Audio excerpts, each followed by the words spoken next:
Bom, vamos lá. Vamos falar aqui sobre o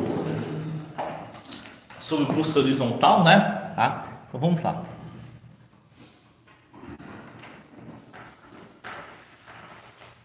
Bom, uma das maravilhas aqui do Brasil é justamente o custo das pulses longas.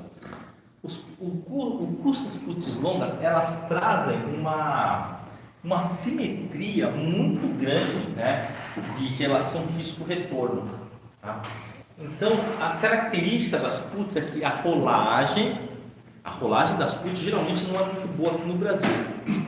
Mas se não é muito boa, quer dizer que a put longa costuma ser precificado barato.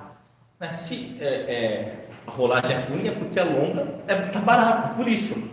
Ela está barata aos olhos quem está vendo de fora. Tá? Então, o que acaba acontecendo quando você tem algumas operações em que você se propõe a correr algum tipo de risco? Então, você pode fazer buscas horizontais com uma diferença de tempo do jeito que você quiser. Eu prefiro que faça uma longa, tá? Mais longa. Né? Agora, eu quero olhar o busto. Existe uma diferença entre olhar o busto horizontal como trade e como um head dual. Tá? Então, vamos olhar como trade. Tá? Como trade. O busto horizontal. Então, como trade, o que acontece? Eu tenho que, aquela opção que eu vendi, ele tem que ter o quê? Tem que ter uma grande vocação de virar pó. Tá? Então, como trade, o que eu vou fazer? Eu vou montar ele sempre próximo às mínimas. Né? Próximo às mínimas.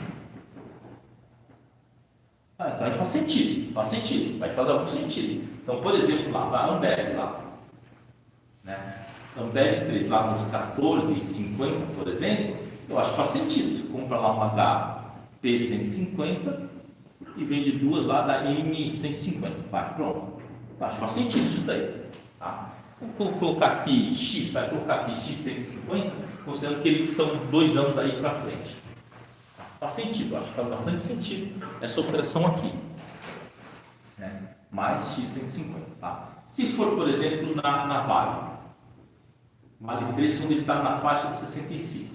Cara, estava legal, né? Dava para comprar aqui uma da X700 e vender mais ou menos 1,6 da M600, M700.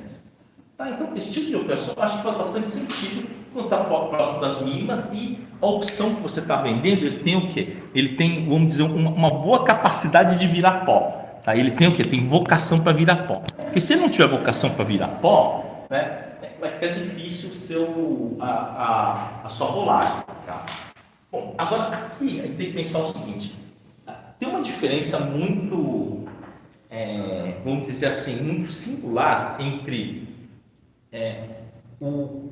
quem estuda, né, para deixar um legado e quem estuda para fazer um trade. Tá? Se você vai estudar para deixar um legado, todo mundo tem aquele papo, né? Eu vou deixar um legado, blá blá blá blá blá blá. Pois é, né? Tem o conceito de legado, né?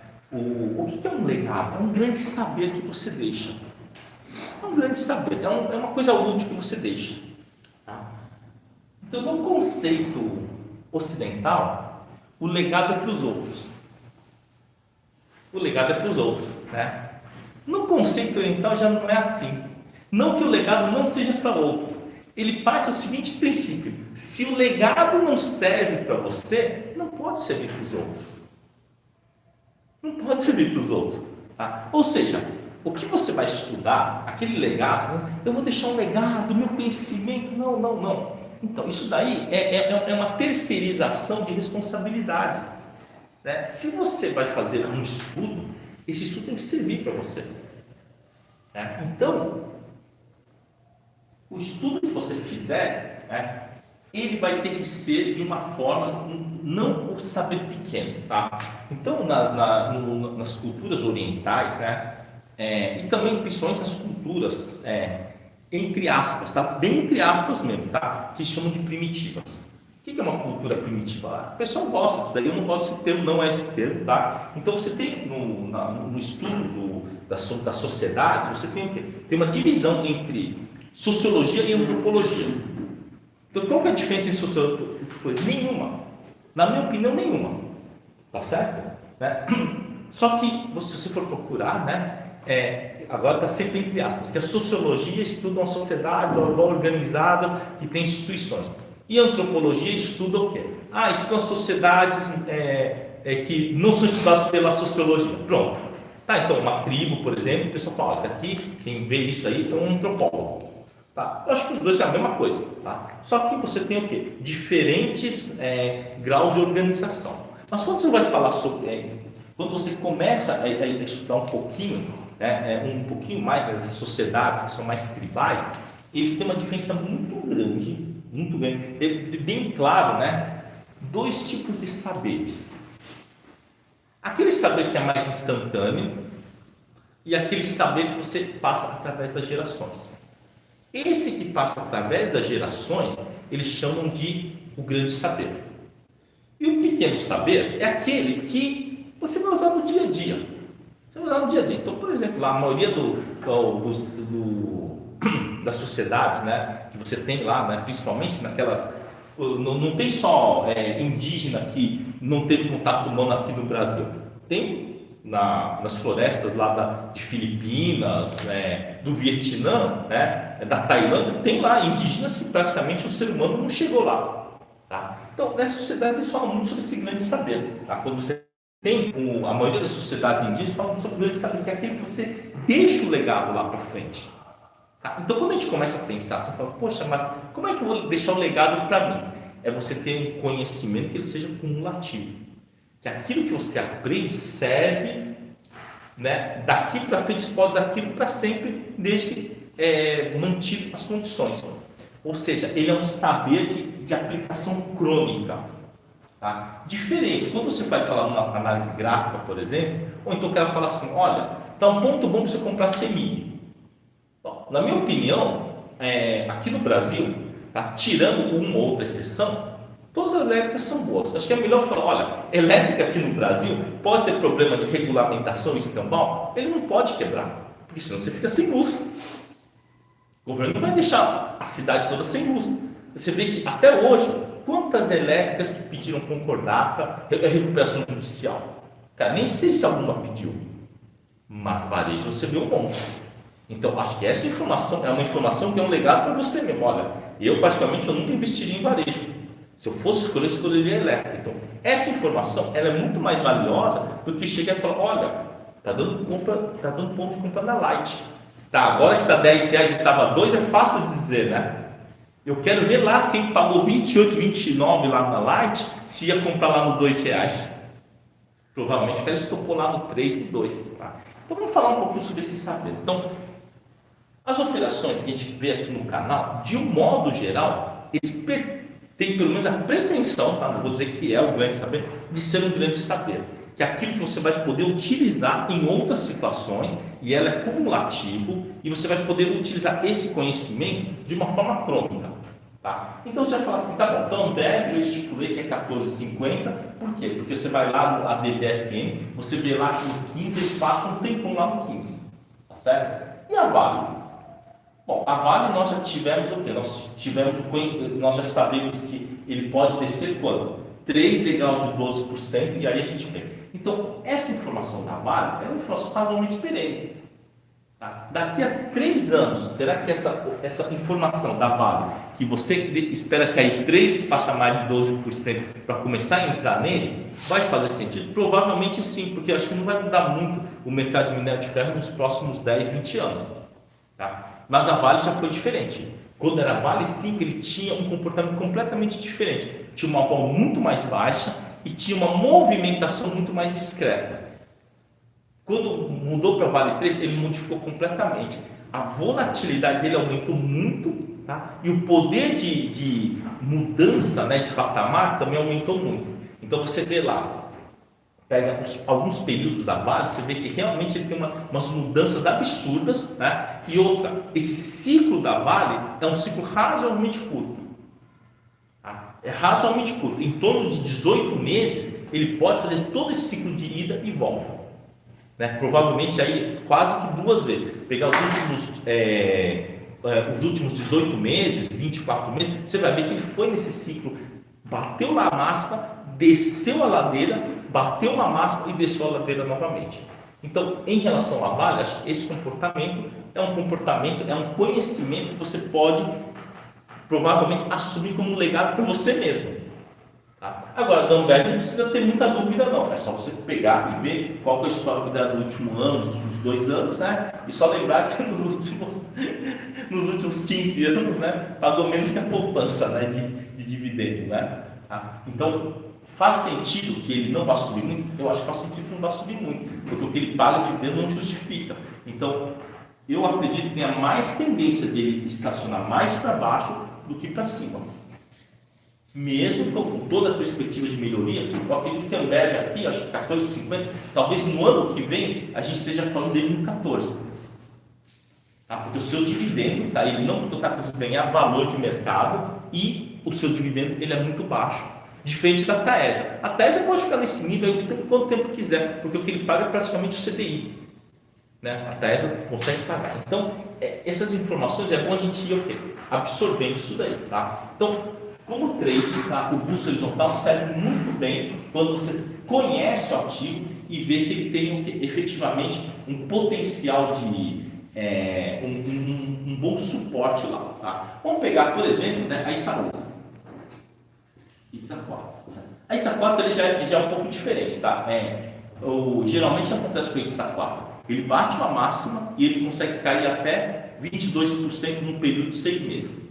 Certo? Para a gente ver esse comportamento. Então vamos lá, a Itaúsa chegou nos 10, né? Então nós estamos falando aqui, talvez, na faixa de R$8, tá bom? Na faixa de R$8 talvez seja interessante você pensar no seguinte: pensar em comprar, por exemplo, uma da X900, tá? E vender duas da X850, da M850.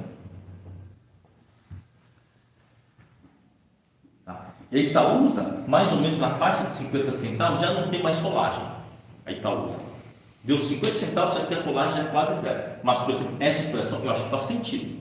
Tá? Mas aqui eu estou colocando 8, que a última foi 10, né? Então tira aí 20, 22%, provavelmente vai ser a mínima dele. E a Itaúsa também está com esse comportamento. Eu até falo brincando que a Itaúsa, ele era aqui no caso de estação de pulso horizontal, pode ser um booster reverso mesmo, né? Esse com strike mais alto, que ele permite isso daí, porque a vol dele é tão baixa, que nessa faixa de preço, essa X900 vai estar abaixo do intrínseco já. Talvez não vá pagar nem R$1, vai pagar talvez 85, 90 centavos. Então ela tem essa característica que Itaúsa. Tá? Então, esse ativo, por exemplo, ele é bem interessante. Nós temos que pensar que Itaúsa é 22% para baixo, é o máximo, em geral, é o máximo que ele consegue cair. Eu até falo brincando que antigamente a Itaúsa era um menino comportado, né? Tinha uma máxima mínima semestral na faixa de 16% e agora essa máxima mínima aumentou para em torno de 22%. Tá? Então ele realmente mudou bastante, né, o seu comportamento. Tá? Agora, no caso, por exemplo, do Bradesco e do Itaú, né, ele também tem aí, né, pontos, né, que você pode estar entrando. No caso do Itaú, ele consegue ir lá numa máxima, né, Itaú é em torno de 16%, tá? Pega uma máxima, tira lá 16%, é mais ou menos o que ele consegue cair num período de 6 meses. Mas cada um desses ativos, você vai ter que, vamos dizer, ter que acompanhar eles, né? Tá? Eu acho que o Ambev, por enquanto, é o mais fácil de acompanhar, Itaúsa também é razoável, né? O Bradesco, ele sofreu aí um movimento muito forte, deu uma perdida aqui, mais ou menos na sua referência, porque a referência antiga qual que era? Era entre 16,5 a 21, então no 18 era a hora de entrar, no 16,5 mais, e ele conseguia recuperar quase que toda a sua baixa, né, que sofreu. Só que depois de algumas notícias que saíram, ele deu uma mudada de patamar, mas isso também não coloca ele de escanteio. Dá sim para você começar a dar uma olhada nele, né? Tem que, depois que leva um grande susto, esses ativos levam um grande susto, em média, tá? Para ele conseguir recompor um novo ciclo operacional, né? Ele estabilizar num ciclo, numa faixa operacional, ele pode demorar aí, de 12 a 18 meses, mais ou menos. De 1 ano a 1 ano e meio. Então, passando 1 ano e meio, mais ou menos ele já volta a ficar naquela faixa operacional. Tá? Bancos, de um modo geral, tem essa característica de ficar estacionado muito tempo, né? E demora para mudar de patamar. Mas tem que lembrar o seguinte: o Bradesco já foi quase 30, né? Já foi 27, 28, né? Então tem que lembrar disso daí. Né? Por isso que ele pode voltar lá para cima? Eu acredito que não. Eu acredito que mudou o patamar. O Bradesco talvez aí fique na faixa de entre 15 e 17,5, ou 15,5 e 18, ele vai mudar de faixa, mas só guardar um pouquinho, né? Eu acho que o grande susto se deu mais ou menos em janeiro, né? Que deu o grande susto lá em janeiro. Talvez aí mais no final do ano a gente consiga estabelecer um intervalo razoável aí de operação. Mas em geral, depois de 1 ano, 12 meses, o pessoal já esquece dos traumas e ele passa a ficar aí numa faixa de oscilação mais previsível. Tá? Agora o Ambev, ele sofreu um susto também, né, contra a Latas Americana, mas ele recuperou bem rápido. Ele estava tradando na faixa de 16, de 15,50 até 17, mudou de patamar. Agora acho que vai voltar lá na faixa dos 15. Tá? Então, para a bolsa horizontal, eu acho que você tem que estudá-la como trade, você tem que estudar o ativo. Tá? Agora, quando a gente usa por um hedge dual, certo? Então, como um hedge dual, quer dizer, você está fazendo um hedge dual em relação a uma call vendida. Uma call vendida, tá certo? Essa call vendida pode ser de uma venda coberta, ou também pode ser de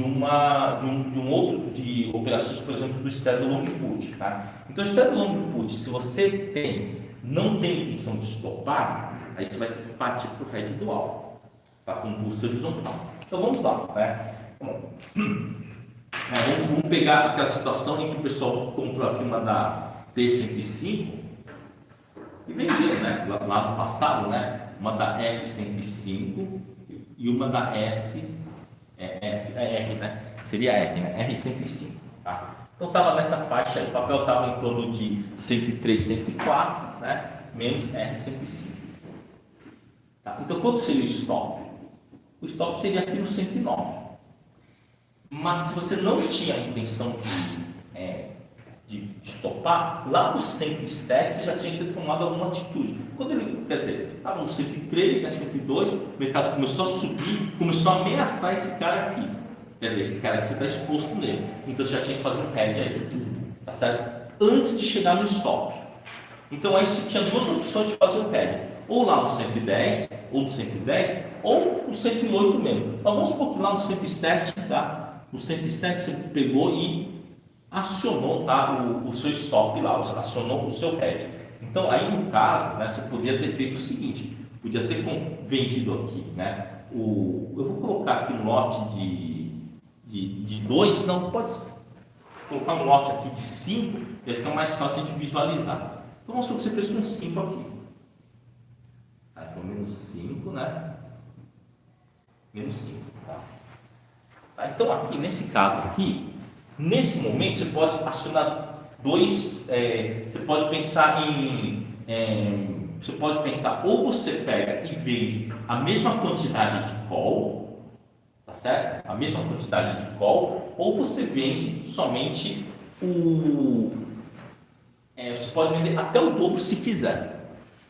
Tá? Então, você tem duas opções aqui, você pode vender aqui, né? Você está vendendo 5 kg de call, você pode vender aqui 5 kg de put, tá? Da R110, tá? Naquela ocasião dá para você comprar mais ou menos aqui 2,5 da P110.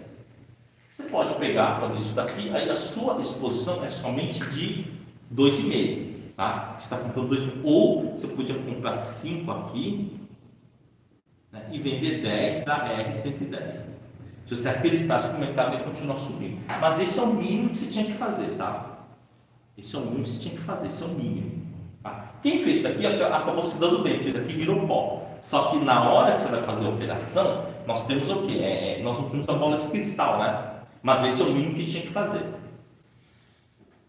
Bom, quando chegou lá no 109, 110, aí talvez já fosse hora de pensar, talvez, no outro hedge. Vamos pensar aqui, olha, 109, né?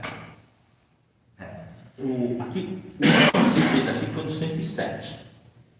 Foi no 107. Então, se você pegou e fez a computação do 107, no momento que ele foi no 110, 111, já era hora de acionar de novo, porque você já teria ultrapassado esse stop aqui.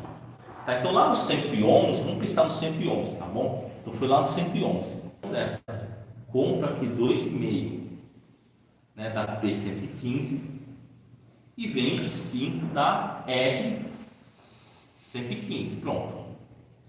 Aí, se você for ver a sua exposição, você está com uma exposição de quanto input aqui? 2,5, né, dessa diferença, mais 2,5 aqui. Você está exposto em 5 kg de input. Você já está nesse ciclo de pó.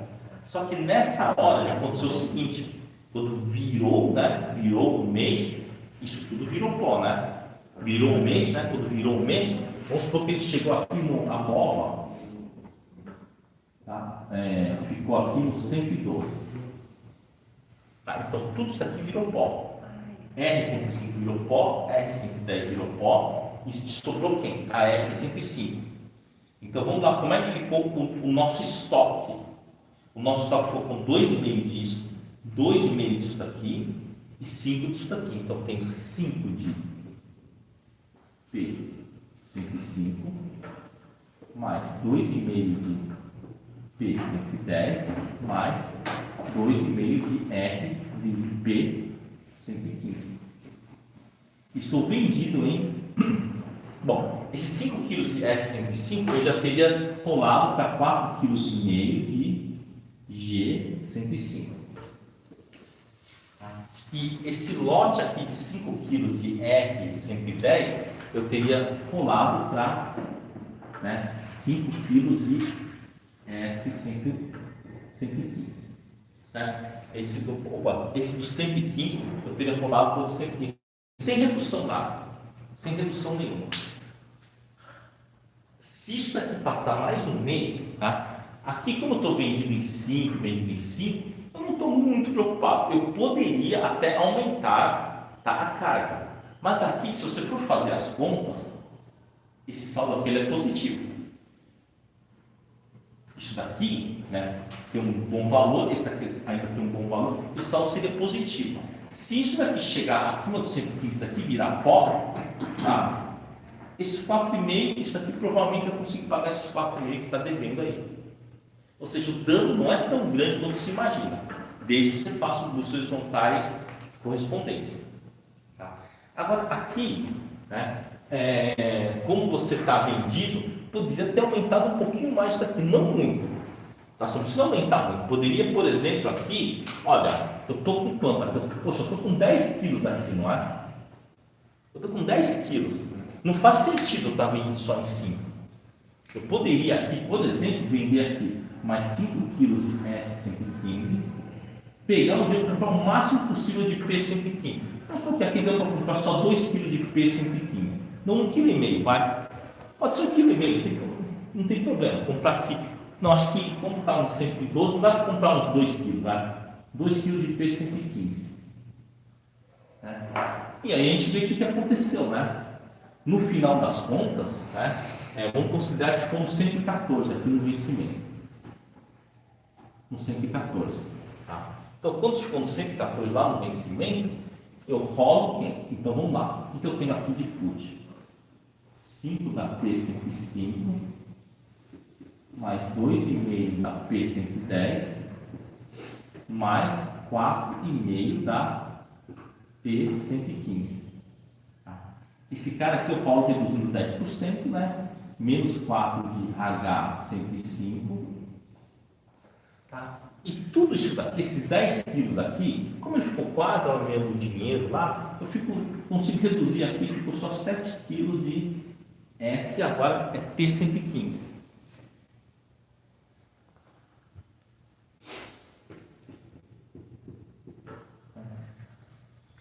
Contando aqui o que eu tenho aqui, 4,5 com 2,5 eu tenho 7, né? Mais 5 eu tenho 12. Eu posso forçar um pouquinho a barra aí.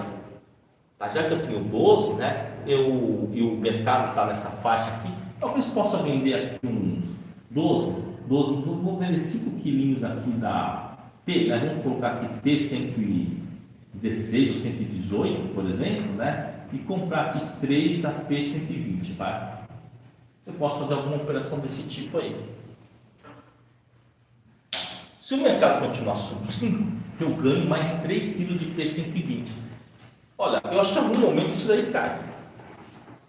Em algum momento cai, né? Mas também não está descartado depois você se encher e zerar isso daqui e começar de novo. O que não pode, né, é não fazer nada. Tá? É não fazer nada. Aqui você pode ter um problema se o mercado começar a cair. Por isso que a sua exposição não pode ser muito grande. Vamos supor que depois que você montou isso, lei de Murphy, depois que você montou isso, o negócio desabou. Por isso que é bom você ter mais puts, né? Aqui eu tenho 7, com 5 dá 12, né? Neta com isso daqui, eu tenho mais 3 aqui sobrando. Caso o mercado ele caia muito forte, né? Se ele vier, por exemplo, para 110, esse cara já vai dar trabalho para rolar. Mas não é um lote muito grande. Tá? Não é um lote muito, mas nós estamos falando aqui de booster horizontal. Aqui a gente acaba fazendo um booster mais para cima, né? Uma put mais para cima, porque se esse ativo tiver mais uns R$4, ele está mais ou menos uns 7, 6 e pouquinho. Então aí você consegue comprar um pouco para cima. Mas é importante que você, no momento em que você tem, né, um risco de stop, né, você já um pouquinho antes já tome alguma atitude, não esperar chegar lá. Tá? Assim, poxa, e se eu não fiz nada disso? Não. Se você não fez nada disso, não pode entrar nesse tipo de operação, né? Ou você estopa, ou você faz o bolso horizontal. E você vai ver uma coisa, que é 1 ou 2 meses de bolso horizontal, que vira pó, ele já resolve o problema. Né? Porque quando você pensar assim, olha, quanto que valia aqui, por exemplo, nesse momento que estava 111, esse cara aqui valeu uns 4,50. 5 vezes 4,50 vai dar quanto? Vai dar 22.500. E desses 22.500 viraram pó. O que sobrar daqui é tudo lucro. Então, se você pegar, por exemplo, tivesse feito isso daqui, esse cara que virou pó, é só o quanto que sobrou dessa P110. Né? P110 aqui, mesmo esse aqui virando pó, esse aqui vai valer pelo menos uns 5,20, 5,50. Aí você vê o valor, né, que ele está, que é o suficiente para você zerar o quê? Zerar uma posição dessa. Eu acredito nisso daí. Tá? Como a gente acredita que o mercado vai ficar mais ou menos nessa faixa, aí faz sentido você estar fazendo rolagem. Tá? Ou se não, se quiser reduzir, pega bem essas puts aí, limpa o que der para limpar e fica lá com bem uma posição pequena e vai montar outras coisas aí. Tá? Se o mercado cair, né? Quando o mercado cai, o problema não é tão grande, porque nós temos operações que permitem, né, operar com o mercado em queda. Tá? Né? Aqui você está tendo uma exposição significativa, aqui você está comprando uma put longa e vendendo uma put bem longa. E se você fizesse diferente? Vamos supor que nesse ponto aqui, você tivesse feito diferente aqui. Nesse ponto aqui. Você não tivesse comprado isso daqui. Você tivesse talvez comprado uma put, né, mais curtinha. Tá? A put, como ela tem uma diferença muito pequena entre a curta e a longa, suponha que aqui perto do 109, perto do 107, você tomasse o seguinte posicionamento: vendesse 5 kg dessa 110 e comprasse 4,5 kg, tá, da P110. Tá? Porque dá para fazer isso, né? Às vezes a put é tão pequena, você vende 5, você compra muito pouco. Você consegue comprar quase que a mesma quantidade. Você tem uma exposição muito pequena. Aqui, efetivamente, você está com uma exposição de 1.000 kg só. Né? Então, se você fizer esse tipo de operação, aí você tem que ser mais intensivo, porque se isso daqui subir, isso também tende a virar pó. Aí você tem que fazer mais camadas. Tá certo? Então, por exemplo, se for lá para o 109, você tem que fazer mais uma camada. Comprar aqui, vender aqui 5 da R112, né, e comprar aqui 4,5 da P112. Você vai ter que fazer isso daí. Subiu mais lá para o 111, aí cada 2 você vai ter que ir fazendo isso daqui. Compra aqui uns 4,5 da P114, vende 5 da R114. Tá? Mas aí depois segundo, terceira operação, o que acontece? Esse cara já diminuiu muito. Tá? Já diminuiu muito. Então aí você já consegue, vou colocar aqui P, tá? 4, tá? 4, né? Você fazer aqui pelo menos uns 2 meses para frente, tá? Não faz exatamente do mês seguinte. Faz pelo menos R, S, T, era possível de fazer isso daqui. Tá? E aí, cada vez que você tem essas operações, a sua exposição aqui é somente de 1 quilo só. Tá? Mas aí você tem que ser sistemático e não pode ficar com muito medo aí das coisas, porque isso daqui subiu, isso daqui já cozinha tão forte, tá? que você consegue controlar isso daí.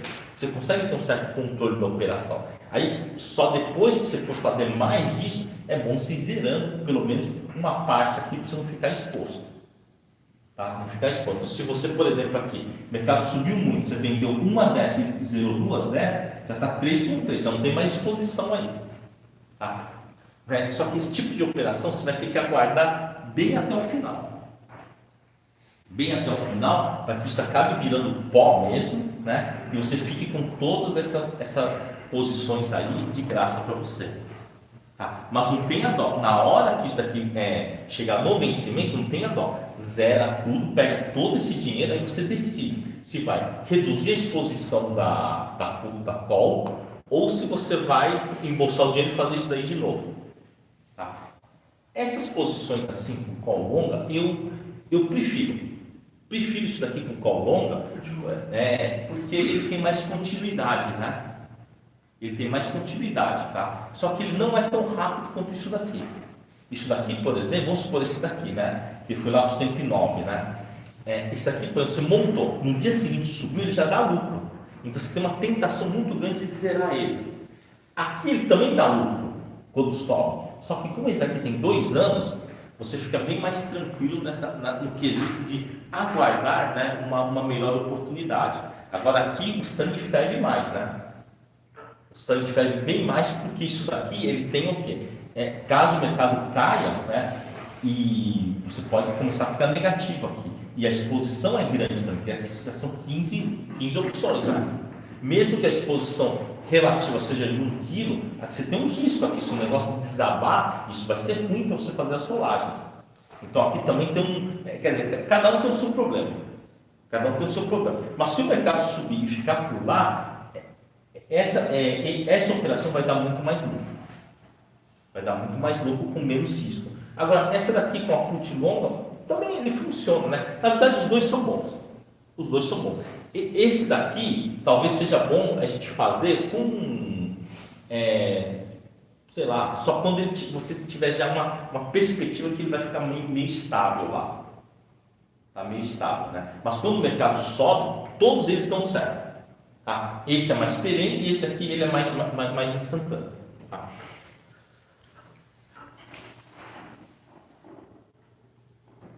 Só uma coisa, quando chegou aqui, um dos grandes problemas desse tipo de estratégia aqui, com a put mais curta, é o seguinte, é que quando o mercado ele começa a subir, né, esse cara ele desbiligue muito. Tá? E como ele perde um valor muito grande, diferente desse daqui, quando ele chega aqui, por exemplo, no 112, por exemplo, né, mesmo dentro do próprio exercício, esse cara aqui já praticamente virou pó. Mas a 105, né, que é a P105, continua com um valor muito grande. Então é capaz de você vender 500 desses e conseguir zerar 5 quilos desses. Tá? Aqui é diferente. Para você zerar esses 5 quilos, você vai ter que vender uns 3 quilos disso daqui. Tá? Então, às vezes, dá um pouco de dó de zerar essa posição. Né? Agora, essa posição é muito mais temporal, você tem que levar mais até o final. Essa daqui nem tanto. Né? Subiu, isso aqui já vai desmilinguir, mas esse cara aqui consegue manter um valor significativo até o vencimento. Afinal, são 2 anos. Então, cada um tem a sua vantagem e desvantagem. Eu acho que no começo é melhor trabalhar somente com as opções longas. No começo. Tá? E essas daqui, em algumas situações específicas, mas a gente teria que trocar ela pelas flies. As flies escalinas são bem melhores em termos de relação risco-retorno. Tá?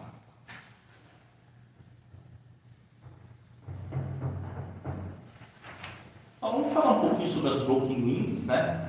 As broken wings, elas trazem um universo completamente diferente, mas principalmente na questão da sua interpretação. Tá? A interpretação do que é efetivamente uma broken wings.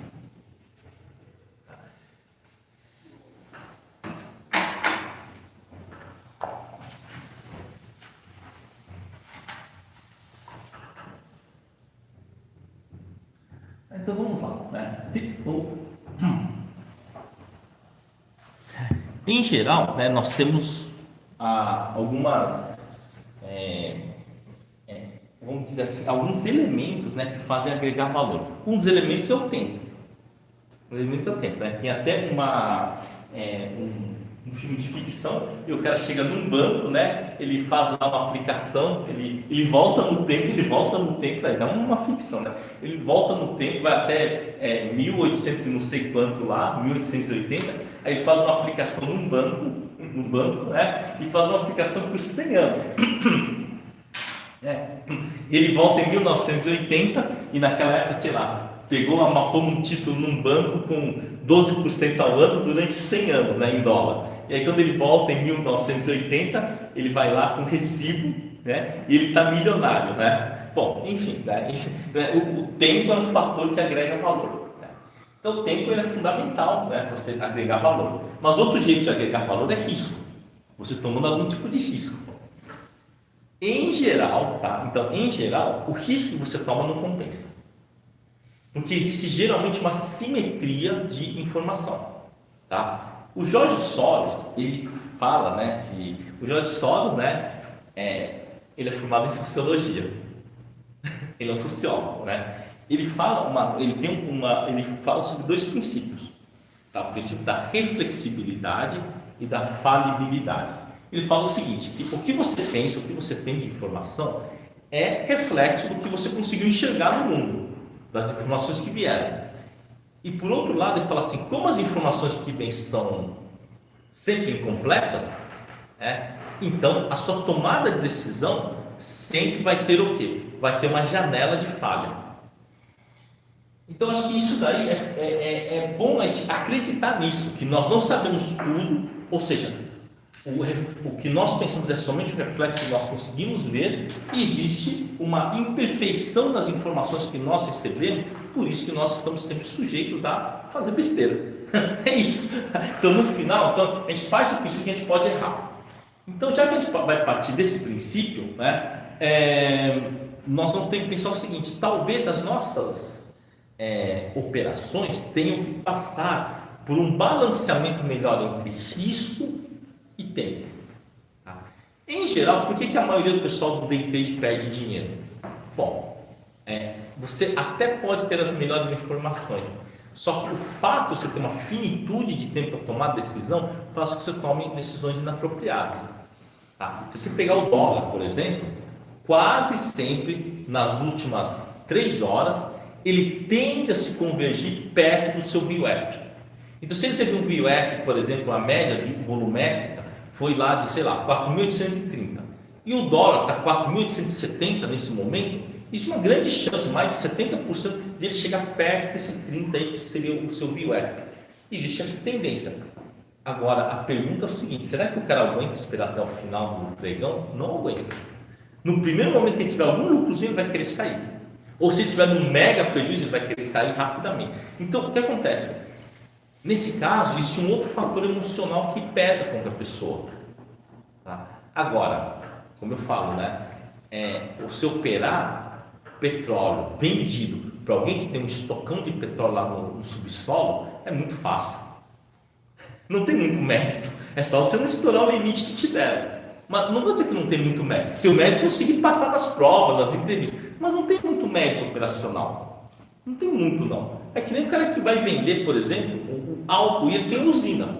Então chega num determinado preço, ele vale a pena, ele vai vendendo para cima. Uma hora o álcool volta, o etanol volta. O etanol não vai subir indefinidamente. Existe uma questão aí de custo de produção que ele, se ele realmente é um cara que opera, que ele produz etanol, ele sabe dos custos. Então ele sabe, a partir desse preço aqui não vale. Ou abaixo disso não vem. Daqui ele consegue ter uma noção melhor, né? Então a gente tem que pensar o seguinte, que quando a gente joga no mercado, a gente está jogando geralmente contra alguém que provavelmente tem mais informação do que nós. Então nós temos que fazer o seguinte, temos que balancear também, temos que usar todos os elementos que nós temos. Então dentre eles é o tempo, né, e o risco, né, e tem um risco competente. Muda-se muito, né, a visão do mundo quando você pensa o seguinte, que você já tem um risco natural e você vai aproveitar ele. Então vamos lá, o cara que tem petróleo lá no subsolo, ele já tem um risco natural. Se o petróleo cair, o estoque dele desvaloriza. Então ele pode montar uma operação que, se o petróleo subir, ele perde. É mais ou menos essa ideia. Quando o cara faz um hedge sobre o petróleo que ele tem lá no subsolo ou sobre o etanol que ele está produzindo, ele está fazendo um hedge dual, na verdade. O mercado está subindo e ele vai vendendo etanol, tá? Vendendo etanol. Cada 10 reais lá ele vai vendendo um lote. Ele sabe que, se continuar subindo, o etanol dele valoriza. E se o negócio derreter, o que acontece? Bom, ia derreter de todo jeito mesmo, ele tem que se submeter à condição de mercado. Então ele aceita a condição de mercado de venda, mas pelo menos subir um pouquinho da sua produção, ele já ganhou toda essa, vamos dizer assim, essa desvalorização que ele vendeu lá em cima e vai comprar lá embaixo. Então o hedge, quando é feito pelo produtor, ele na verdade é um hedge dual. Ele é um hedge dual, tá? Vamos falar um pouquinho, né, sobre a questão da Broken Wings. Mas antes de falar sobre a Broken Wings, vamos falar um pouquinho sobre a opção. A opção, como eu falo, né, infelizmente o saber que é produzido, pelo menos aqui no Brasil, é um saber, é um pequeno saber, não é um grande saber.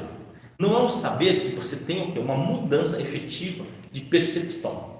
Tá? Chegar a dizer que quando você ultrapassa aquele estágio que você exerce, poxa, você tem um manual, né? Tem qualquer livro, isso vai ter na internet. Essa informação, ela é uma informação do pequeno saber. Tá? Agora vamos tentar melhorar um pouquinho o que é um conceito de opção. Então vamos lá. A opção, ela não tem só o valor. Tá? Vamos pegar uma opção. A opção, ela tem um valor, tá certo? Tem um valor, tem um preço, tá bom, ótimo. Mas ele tem uma outra função, cobertura. Então, quando a gente pegou e falou daquela opção lá, você vendeu lá uma da A150 da Ambev e comprou uma E160, essa E160 ela está com uma função de cobertura.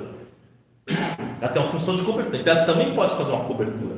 Tem alguns professores que já falam muito sobre cobertura. Ele fala o seguinte: você fez uma trava horizontal de linha, comprou uma da B30 e vendeu uma da A30.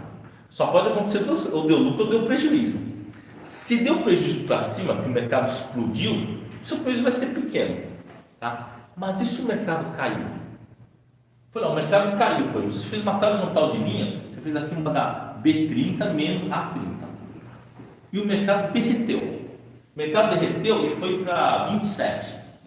E aí o pessoal, olha, isso aqui virou pó, certo? Vamos aproveitar esse cara aqui, vamos comprar aqui uma da B26 e vender duas da B28. E eu estou coberto pela B30. Então eu estou aproveitando esse resíduo que ficou, né, e usando ele como cobertura. E qual que é o potencial dessa operação aqui? É que o mercado, se o mercado está perto dos 28, pode receber 1,30, 1,40, que é muito mais do que vale a B30 nesse momento. Então ele pode ser usado como função de cobertura. Tá? E tem uma outra função dele, que é a função de equivalência. Tá? Então a função de equivalência é o seguinte: é que você vai pegar essa opção e vai montar alguma operação de equivalência em relação a ela. E o que é essa equivalência? É você abrir mão de alguma coisa. Então, quando você faz uma venda coberta, você está abrindo mão do quê? Do ganho a partir daquele momento. Então, uma venda coberta, tá? Ele é uma operação também de equivalência, só que é negativa essa equivalência. Porque se o mercado subir, você perde toda a alta. Aí a pergunta é: será que vale a pena você vender uma opção para uma venda coberta? Isso é discutível. A discussão longa, aliás, é uma discussão longa que tem entre holders e operadores de derivativos, se vale a pena ou não fazer venda coberta. Tá? Na Ambev valeu a pena, na CSN já não valeu a pena, porque quando ele subiu, você foi exercido lá no 20, no 14. E se você voltou a fazer venda coberta no 50, o papel foi até 12, né? Foi até 11.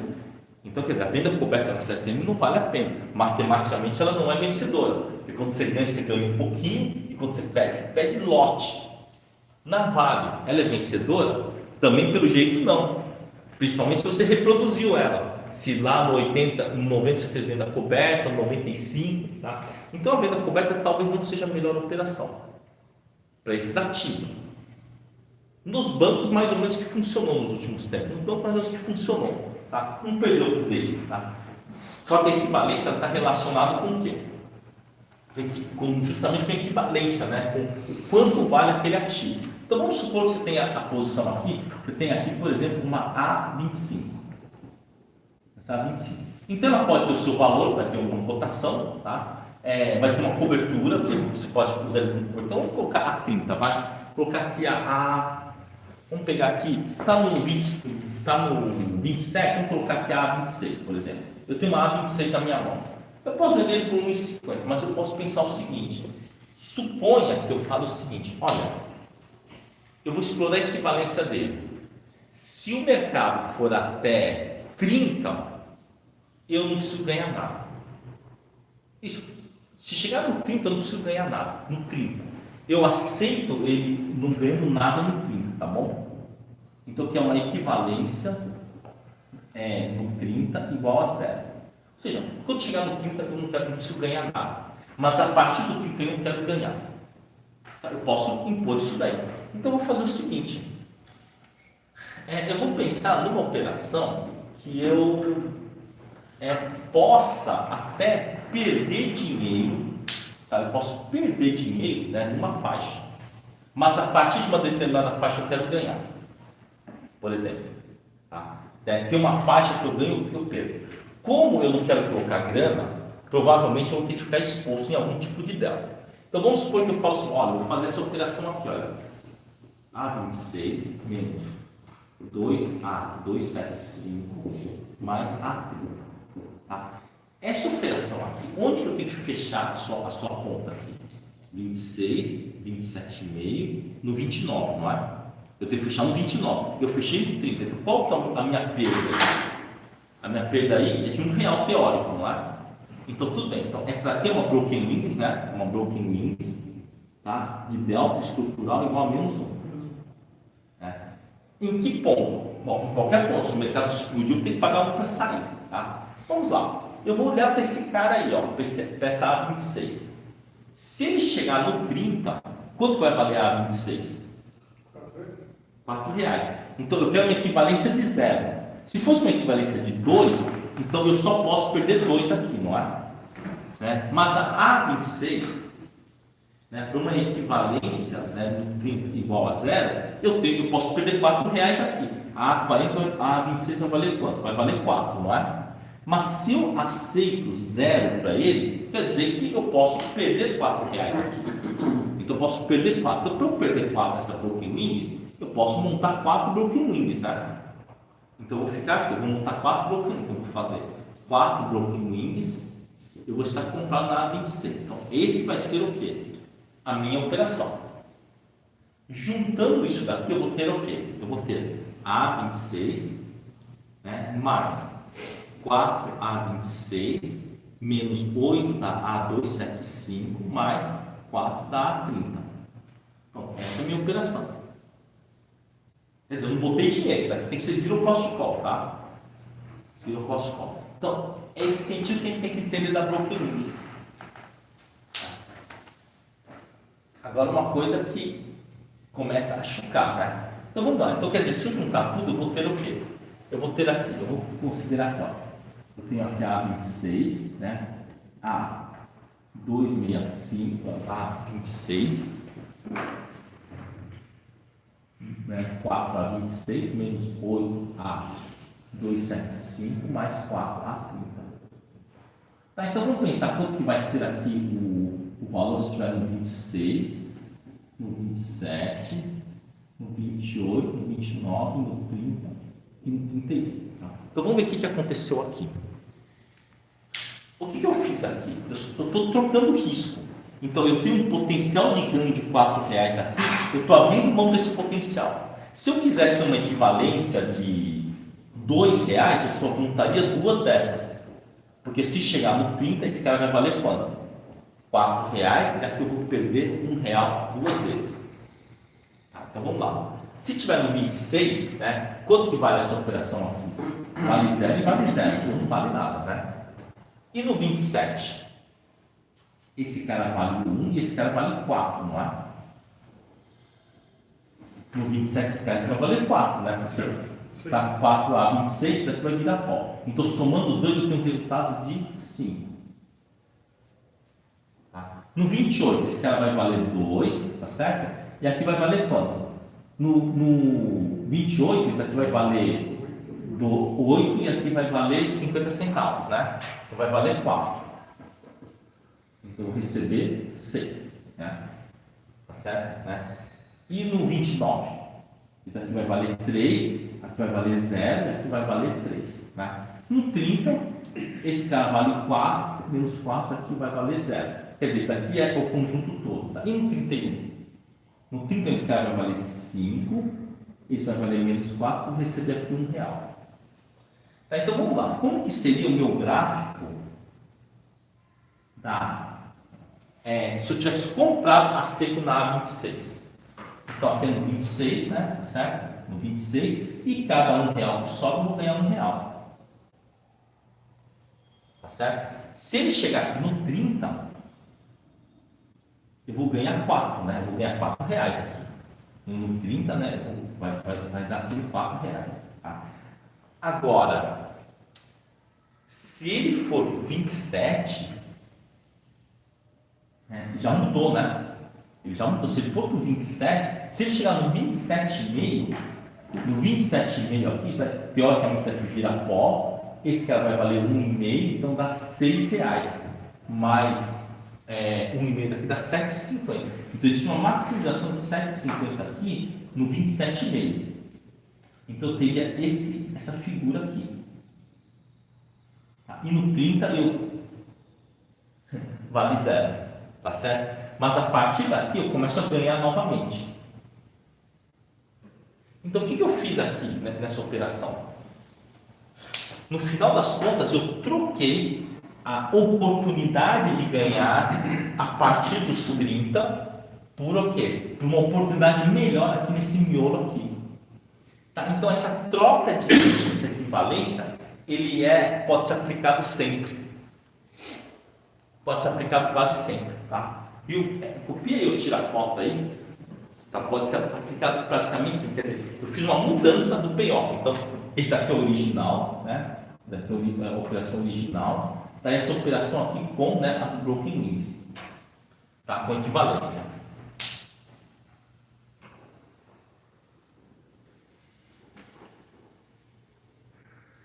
E isso daqui é uma aplicação da sua equivalência. Mas se você tiver vendido input, você pode fazer isso também.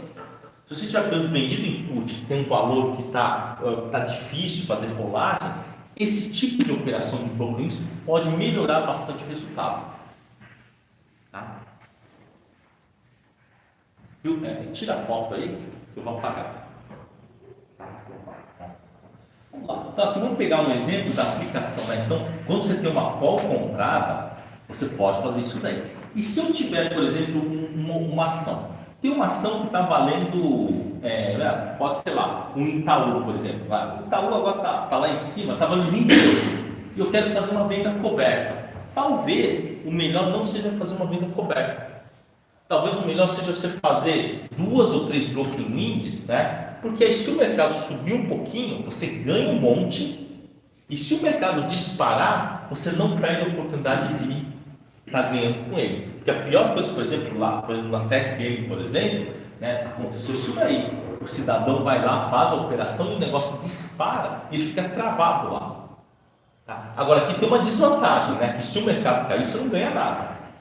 Mas você pode calibrar esses broken wings de uma forma diferente, em que você tenha um ganho mais puxado para cá, né, do gráfico. Então vamos pegar aqui um exemplo, que seria legal. Então vamos lá. Né? Você pode, por exemplo, entre 20 e 30, existe essa possibilidade de fazer essas broken wings aqui, tá? De 1,5, né, de asa 1,5 e a segunda asa 2,5. Então essa daí, por exemplo, olha aqui, ó, A26, né, menos 2A275 mais A30, né? Isso é possível de ser feito, tá? Então, delta estrutural aqui é de menos 1. Tá? Tem também de R$2, tá? Você pode fazer, por exemplo, aqui, né, é A24 menos 2A26 mais A30. Não, delta estrutural aqui é de menos 2. Né? Aqui eu já não gosto muito, que é menos 2 para 2, né? O máximo que você vai conseguir ganhar é 2, 1 para 1 é meio ruim, né? Tá? E tem essa daqui, por exemplo, olha, A21 menos 2, A24 mais A30. Essa daqui, por exemplo, é de R$3. É de R$3, delta estrutural é de 3. Certo? Delta estrutural é de 3. Então vamos lá. Vamos supor que você tem a seguinte situação aqui. Você tem lá uma put vendida, que isso aí foi o grande pesadelo dos operadores de Petro. Uma put vendida, nossa, foi um pesadelo, né? Então vamos supor que aqui é um ativo aqui no 20, ativo no 25, tá? O ativo está 25, você está vendido aqui numa da M30. No M30, né? Começou agora, você já falou que está na M30, agora você quer saber o que você vai fazer aí. Ó, isso aqui está quase 5 pilas, né? Se você for zerar ele, está 5 pilas. Está 5 pilas. Está 5 pilas para zerar ele, né? Então, quer dizer, se for 10 quilos, você vai ter que pagar 50 mil aí. O que eu posso fazer? Eu falo assim, olha, vai depender do meu apetite ao risco. Eu poderia, por exemplo, fazer 3 desse daqui, por exemplo. Então, se montar 3 posições dessa, o que acontece? Se o mercado subir, eu perco R$3, mas o vai virar pó. Né? Ou posso montar uma dessa, mas vamos supor que eu vou montar uma dessa daqui. Vou montar uma dessa aqui, então vamos lá. Eu vou lá, montei uma da B A24 menos 2A26 mais A30 menos M30. Então eu montei essa operação aqui. Então, na verdade eu montei essa zero cost call e estou vendido nessa. Então vamos supor que o mercado suba um pouquinho. Tá? Então vamos supor que o mercado vá aqui para o 26,5. Então, quanto que eu vou pagar para sair dessa operação aqui? Então, vamos lá, no 26,5, isso daqui vale quanto? Esse cara vai valer 2,5, esse daqui vai valer meio. Então, me sobra 1,5 aqui positivo. Certo? Sobra 1,5 positivo, né? Tá? E aqui, quanto que vai valer esse cara aqui? Menos 3,5, não é? Tá, menos 3,5. Então, eu só vou pagar R$2 para sair. Paga só R$2 para sair. Quando você monta uma broken wings, né, e a última asa bate com a put vendida, qualquer valor acima do miolo, acima do 26, você paga somente o seu delta estrutural. Vamos supor que se fosse um cara que assim, não, olha, eu sou meio medrosão aí, eu acho que o negócio pode até cair. O papel está 25, mas pode até cair. Então você poderia, por exemplo, fazer isso daqui, olha. Monta uma volta broken, monta essa daqui, que ele aceita um dano maior na queda. Então vamos lá, eu compro aqui uma da A21, vendo duas da A24, compro uma da A30, eu estou vendido na M30. Só que aqui eu tenho um problema. Eu no mínimo vou ter que pagar esses R$3 aqui. Vou fazer isso daqui, por exemplo. Né? Então vamos lá, vamos supor que o papel seja 25. Se fosse no 25, sem fazer nada, eu teria que pagar quanto? R$5 para zerar isso daí. Mas no 25 eu tenho essa broken wings aqui. Quanto que vale a 21 aqui?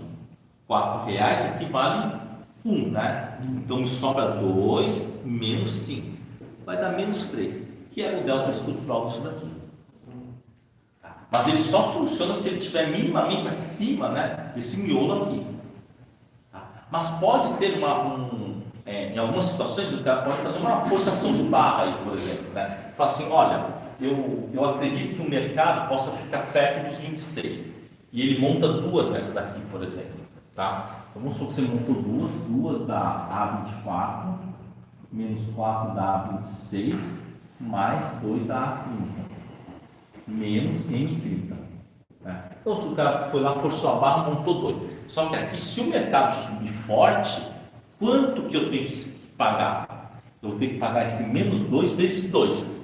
Mas existe uma possibilidade de você pagar bem menos. Eu suponho que o papel venha bem pertinho aqui do 26,50, por exemplo. Né? Quanto será que eu vou ter que pagar para sair? Então aqui vai dar 2,50 menos 2,50 vezes 2 vai dar 5. Né? 4 vezes meio vai dar 2. Então vai dar 3 menos 3,50. Né? Então eu vou pagar só 50 centavos para sair. Tá? Só 50 centavos para sair. Né? Só que isso daqui você não pode abusar, não pode pensar assim, eu vou usar todos os 5 reais nesse delta estrutural. Se você usar tudo e o mercado subir, foi em vão, né, o trabalho, né? A put vira pós, você tem que pagar nas calls. Né? Então essas operações só pode fazer com um certo equilíbrio. Tá? Equilibrar, né, o risco que você tem aqui na put, né, com o que você vai ter de risco na call. Senão você pode acabar complicando, né? Aí tem uns malucos que pegam e carregam aqui demais, né? Quer dizer, se cair você ganha, mas se subir você perde, né? Se subir você perde. Tá? Então geralmente a broker no máximo fazer uma ou duas no máximo, né? Aqui no caso 2 dessas até é razoável. Só que aí se o mercado subir forte, você estava devendo 5 reais, vai ter que pagar 4, né? Aí fica meio chato, faça com uma só, né? O suficiente. Você vai aos poucos, né? E zerando o seu risco aí. Veja. Se montar essa de uma de 30, isso não adianta você ficar acima dos 24. Quer dizer, era uma operação que você tinha que pagar 5 reais para sair, né, se você tivesse virado naquele momento, e você vai pagar 3, tá bom, né? Reduzir essa porcentagem aí a sua perda. Eu acho que está ótimo isso daí. Tá?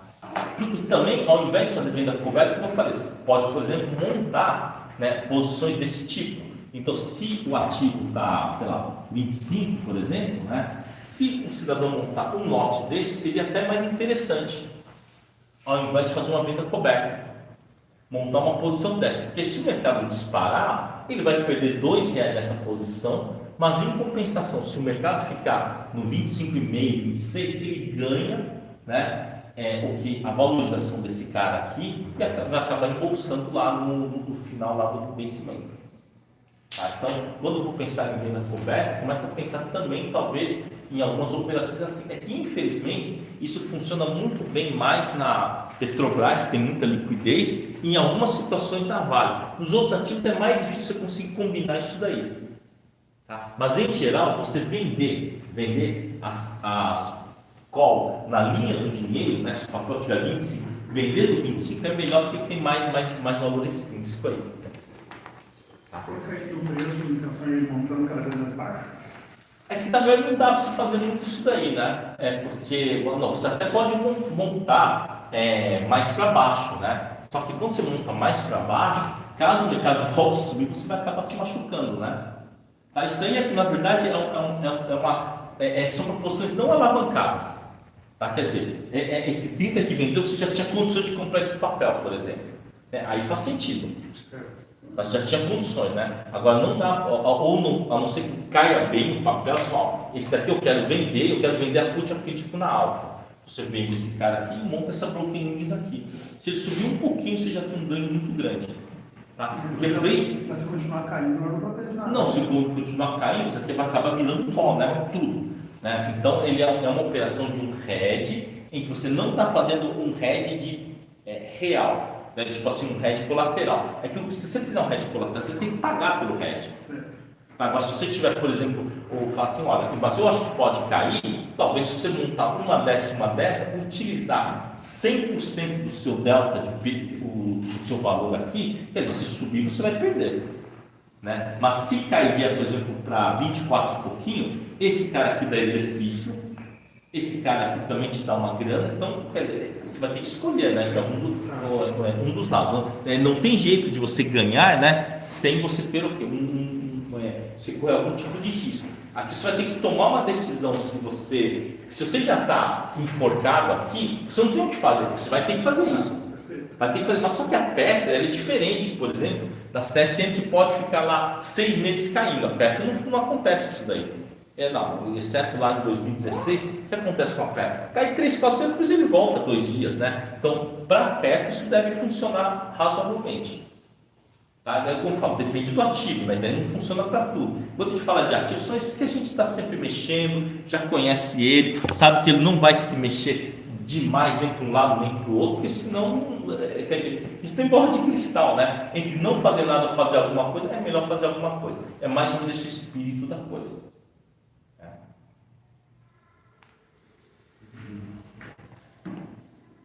E aí, vamos almoçar, gente? Vamos almoçar? Bom, gente, a gente volta aí às 2 horas. Valeu, gente? Vamos almoçar, né?